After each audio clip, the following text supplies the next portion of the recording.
Au petit matin, je m'éveillais couverte de sueur froide. Rien ne m'avait sorti de ma torpeur. Comment cela était-il possible? Lorsqu'un cauchemar est si horrible, un dormeur se lève aussitôt. Et là, rien. J'avais dormi jusqu'au lever du jour. Tout cela avait l'air si réel. Peut-être était-ce là la clé. Peut-être n'était-ce pas un rêve comme les autres. Enfin, cela importait peu. L'important à l'heure actuelle était de terminer mon manuscrit. Aussi m'installai-je à mon ordinateur. Je ne dormais que quelques heures par jour, et les cauchemars se firent récurrents. Les abominations que je voyais en rêve ne faisaient que me fixer. Pourtant, cela me mettait fort mal à l'aise. À ce rythme, au bout de 3 jours, je pus rendre mon travail en temps et en heure. Je n'eus que quelques modifications à apporter. Je le fis le plus rapidement possible, de manière à ce que l'impression puisse commencer directement. Les visions et les cauchemars n'étaient qu'un infime prix à payer à mes yeux, par rapport aux bénéfices que j'en retirerais par la suite. En effet, la vie des lecteurs, bien que partagée, ne restait jamais neutre. Soit ils aimaient beaucoup mon œuvre, soit ils la détestaient. Pourtant, nul ne restait indifférent. Même ceux qui détestaient le livre en faisaient d'une certaine manière la promotion. Si bien que beaucoup de personnes décidèrent d'acheter mon travail juste pour se créer un avis personnel. De la controverse me vint un succès qui propulsa en quelques jours à peine mon nom parmi le top 10 des meilleures ventes. Cela fit la joie de mon éditeur, et la mienne aussi, ça va de soi. J'avais presque oublié l'existence d'HPL, lorsque je reçus une 4e lettre, la veille d'Halloween. Elle se trouva être très différente des précédents envois. Son écriture paraissait tourmentée, anxieuse, et beaucoup plus familière dans la formulation. Marie-Astrid, je suis heureux de votre succès. Cependant, je ne peux que réitérer mes avertissements. Il y a quelque chose de malsain dans ce triomphe soudain. Je suis certain que vos nuits sont tourmentées par de multiples cauchemars, que vous ressentez un besoin incommensurable de décrire, de dévoiler dans vos textes toutes les horreurs indicibles que vous avez vues en songe. Il en fut de même pour moi. Je ne sais s'il s'agit exactement du même phénomène. J'espère que ce n'est pas le cas. Sinon, cela pourrait avoir de bien fâcheuses conséquences. Je n'ose l'imaginer. Cela serait affreux. Si c'est réellement une force obscure qui influence vos rêves et vos écrits. Non, cela ne peut se concevoir. Il faut qu'il en soit autrement. Je vais effectuer des recherches à ce sujet, mais je vous en prie, cessez toute activité jusqu'à ma prochaine lettre. Elle ne saurait tarder. Il y a encore le solstice d'hiver, dans 2 mois, le 21 décembre. HPL. Cette lettre me troubla intensément. D'une certaine manière, HPL m'y faisait des confidences.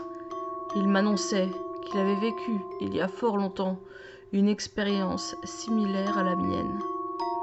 De plus, une terreur quasi surnaturelle transparaissait à travers ces quelques lignes manuscrites. Et puis, c'était facile d'écrire de cesser toute activité, mais je devais assurer la promotion de mon livre. Henri attendait le 2e tome avec impatience. Je lui en avais d'ailleurs déjà fourni quelques extraits. J'avais presque l'impression qu'un changement biologique s'opérait en moi. Le sommeil me semblait superflu et épouvantable. Chaque fois que mes yeux se fermaient, je me retrouvais dans le même lieu effroyable. Un antre dont le centre irradiait d'une pâle lueur rougeâtre et dont le sol n'était constitué d'aucune matière connue à ce jour. En effet, Les parois, tant verticales qu'horizontales, présentaient un aspect à la fois solide et spongieux. Une matière visqueuse et d'un bleu sombre et irréel les recouvrait entièrement. Je demeurais dans l'incapacité la plus complète d'identifier cette structure. Dans mes cauchemars, je restais plaqué contre ces parois, priant pour que les horreurs qui hantaient ces lieux ne se saisissent pas de moi. Bien que particulièrement affreuse, je continuais de me servir de mes visions pour mes nouvelles. Je ne suivis pas les conseils de HPL. Il était hors de question que j'arrête d'écrire alors que les mots se déversaient en moi, comme dictés par une instance supérieure. Cela aurait été si stupide.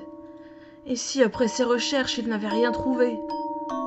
Je reprendrais mon ordinateur sans aucune garantie de conserver mon rendement actuel? Je refusais d'en courir le risque. J'écrirais, quoi qu'il puisse advenir. Mon rêve de devenir écrivain était à portée de main et jamais, jamais je ne le laisserais s'enfuir. En dehors des cauchemars, je remarquais de nombreux changements qui s'opéraient en moi. Outre le fait que mon débit d'écriture doublait de jour en jour, mes yeux prirent une bien singulière réaction. Lorsque je quittais mon écran, ma vue se troublait pour ne reprendre sa netteté initiale que quand je me remettais au travail. Naguère, lorsque le soleil me manquait, soit suite à ma frénésie, soit à cause de mes cauchemars, je me sentais lasse, sans force. À présent, même sans repos, une énergie étrange imprégnait tout mon être. Rien ne pouvait plus m'ébranler, hormis les cauchemars. Le seul inconvénient notable résidait dans le manque de contacts sociaux qui demeurait dans ma vie. À vrai dire, Henri était la seule personne que je voyais encore régulièrement. À part, bien sûr, tous les inconnus que je croisais dans les cocktails de promotion de mon livre. En ce qui concerne mon isolement, les réactions à mon endroit furent diverses. Certains pensaient que j'avais perdu le peu d'esprit qui me restait. D'autres me félicitèrent pour mon implication dans mon projet. Et une troisième catégorie de personnes s'inquiétait davantage pour ma santé physique. Pure jalousie et stupidité.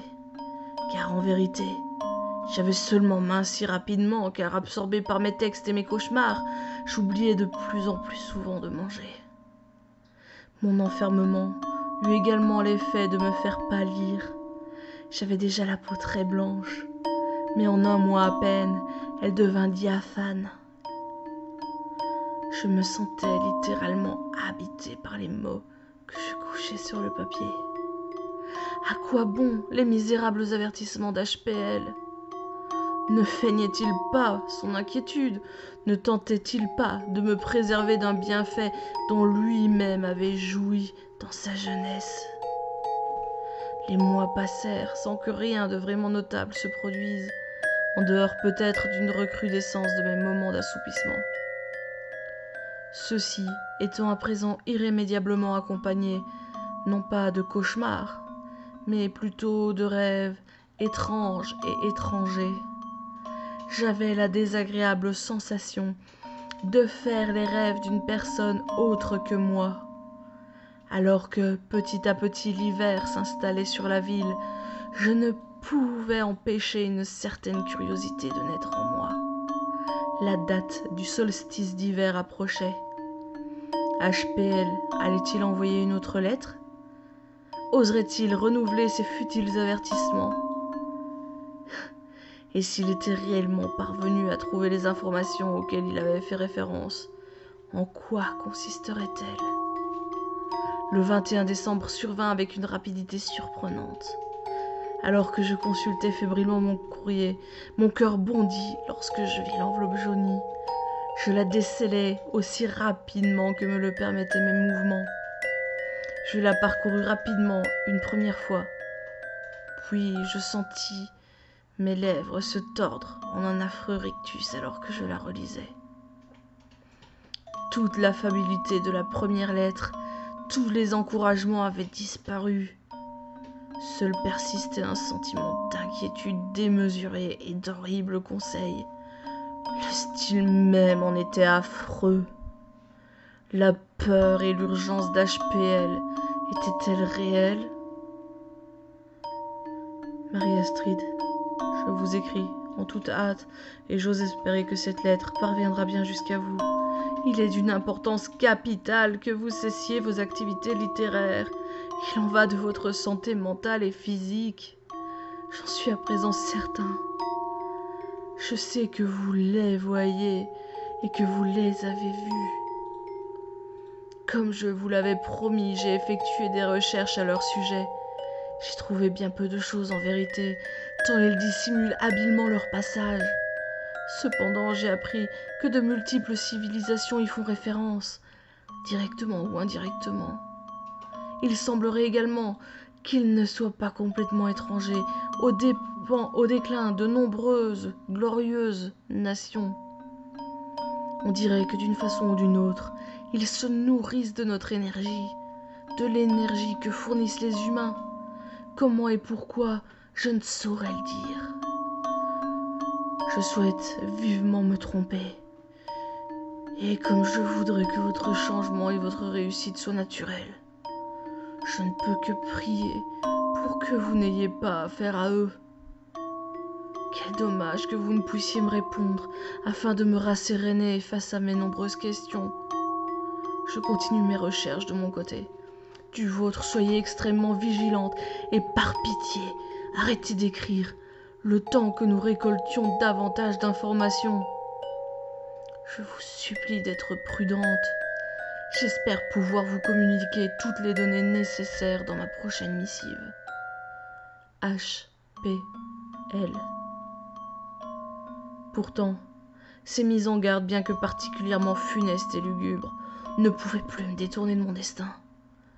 Je préférais les ténèbres avides et assourdissantes, affreuses et éternelles, plutôt que l'oubli et la médiocrité. En approchant de ces abysses immondes qu'avait contemplé HPL, je m'étais approché de lui. Lui, qui était un de mes modèles littéraires. Lui, un des maîtres de la littérature fantastique. Après m'avoir aidé, il me mettait en garde contre ceux qui l'avaient créé. Mais moi aussi, je voulais être. Moi aussi, je voulais devenir meilleur et accéder à ce savoir tant convoité auquel seuls les maîtres du genre ont accès. Non, je n'arrêterai pas d'écrire, même si je devais. Non, je ne voulais même pas imaginer cette idée. Le temps passait inexorablement, ma passion créatrice allait à présent décroissante, cependant que les phénomènes étranges autour de moi ne diminuaient nullement. Alors que ma notion du temps s'émoussait peu à peu, je sentis le besoin impérieux de décrire chaque jour ce qui me paraissait important.